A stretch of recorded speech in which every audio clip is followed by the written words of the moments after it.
राज धर्म तन तीन कर होए गई नाश। सचिव वेद गुरु तीन, यानी कि सचिव। सचिव किसको कहते हैं पता? जो राजा का मंत्री होता है उसे सचिव कहते हैं, राजा को सलाह देने वाला। अगर राजा मंत्री के कहने पे नहीं चलेगा तो राजपाट खत्म हो। सचिव वेद गुरु। वैद कहते हैं जो वैद जानती सर, हाँ डॉक्टर। अगर डॉक्टर साहब मरीज के कहने पे दवाई देवे लग गए तो समझ लियो मरीज ठीक होने वाला। और गुरुजी, हाँ हाँ, और गुरु अगर चेला के कहने पे चलवे लग गए तो समझ लो गुरु नरक में। और आजकल के गुरु तो बड़े तमाशे बढ़िया हैं, कब कहा बताऊंगा बाद में। हाँ, और आजकल के गुरु कैसे बता दूं? लोभी गुरु लालची चेला होए नरक में रेलम। ऐसे ऐसे गुरु हैं। अच्छा, जो गुरु लालची होता है, लोभी गुरु होता है, तो पर चेलो बड़े हिसाबते कहते हैं उनसे। क्या पता है? भले भले गुरु मर गए, भले भले गुरु मर गए, और चेलन पड़ गो चेल, और छठे महीना आ जाते कुर्ता धोती ले। और देखो गुरुजी बार बार चेला के यहाँ चक्कर लगावे ना, वो भी अच्छा नहीं रहता। साल में एक बार ही गुरु को मिलना चाहिए। पर आजकल के तो गुरुजी ऐसे हैं कि मैं चलो बताओ जीव खत्म है गई, 100-200 तो मैं ले जाएंगे। जहाँ इस प्रकार से होता है तो भैया गुरु नरक में और चेलो नरक में। तो आज विदुर जी ने देखा कि भगवान ने आज सच्ची कृपा की, और जो धनुष बाण थे ना उनको देरी पर रख करके, अगर चाहते तो उनको लेकर के आते। अच्छा, देरी पे क्यों रखा? इसका एक कारण था, अगर मैं इन धनुष बाणों को लेकर के जाऊंगा, यदि कोई परेशानी आई कौरवों पर, फिर मुझे वापस आना पड़ेगा। और एक परम कुटी बना करके और रहने लगे। विदुरानी और विदुर जी दोनों रहने लगे।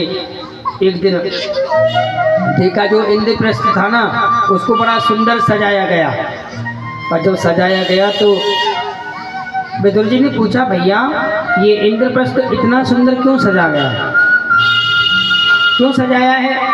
तो बताया कि तुमको नहीं पता, आज जो द्वारकानाथ कन्हैया है ना वो यहाँ आ रहे हैं शांति दूत बन करके। विदुर जी दौड़े दौड़े विदुरानी के पास गए और जाकर के बोले, अरे तो को पता है आज मेरा द्वारकानाथ आ रहा है। विदुरानी कहने लगी कि अब कोई क्या फायदा, अब तुम मंत्री तो हो नहीं जो पास से जाकर के लाला के दर्शन कर सको,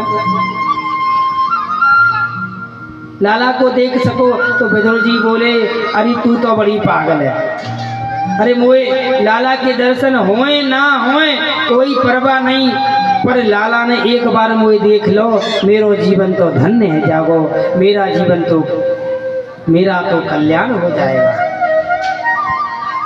ठाकुर को सब भजे और ठग ठाकुर और चोर, बिना प्रेम रीजे नहीं, मेरो नटवर नंद किशोर। ऐसा कोई नहीं है जो भगवान को नाम नहीं लेता हो, कितना भी बड़ा पापी हो, पर वो धन्य नहीं है। धन्य तो वो है जिसको मेरा ठाकुर जी याद करता है।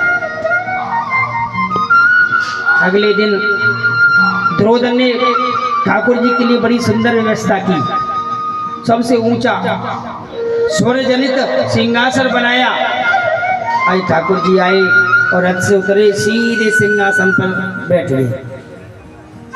विदुर जी एक दीवाल का सहारा लेकर के सर को टेक करके देख रहे थे लाला को, पर लाला के दर्शन ना है रे, क्योंकि भीड़ ही इतनी।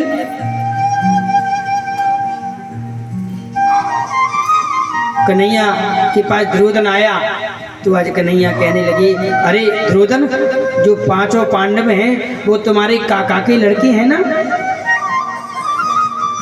द्रोदन ने कहा, हाँ काका के लड़के हैं। वो आधे राज्य के अधिकारी हुए कि नहीं? द्रोधर कहने लगा नहीं नहीं। भगवान बोले कि मैं आधे राज्य की नहीं कहता, केवल 5 गांव की कहता हूँ। आप पांडवों को 5 गांव दे दो। द्रोधन क्रोध में बोला, सूच गे नेवदासामी बिना युद्धेन केशव। अरे तुम 5 गांव की बात करते हो, मैं एक सुई के बराबर नहीं दूंगा बिना युद्ध की केशव।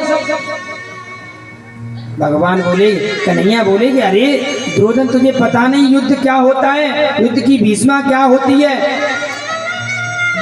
कितनी मैया विधवा हो जाती हैं, कितनी स्त्रियां विधवा हो जाती हैं, कितने बहनों के भाई मर जाते हैं। तू जानता है युद्ध के बारे में? दशरथ ने देखा और कहने लगा कि दुष्ट, तू किससे मुंह लड़ा रहा है, वो भी कन्हैया से? चल क्षमा याचना मांग। द्रोधन कहने लगा कि लाला कन्हैया, मेरा स्वभाव है ना थोड़ा क्रोधी टाइप का हूँ, आप मुझे क्षमा करो और सब बातों को भूलो। मेरी माता गांधारी है ना, 56 प्रकार के भोजन बनाए हैं, आप भोजन करो। कन्हैया कहने लगे, भैया भोजन 2 परिस्थिति में किए जाते हैं, या तो खिलाने वाले का भाव हो या खाने वाले को भूख लगी हो। और देख भैया, ना तो तेरा भाव है और ना ही मुझे भूख लगी, और आज को निमंत्रण तो मेरे विदुर काका के आए। विदुर काका ने सुनी।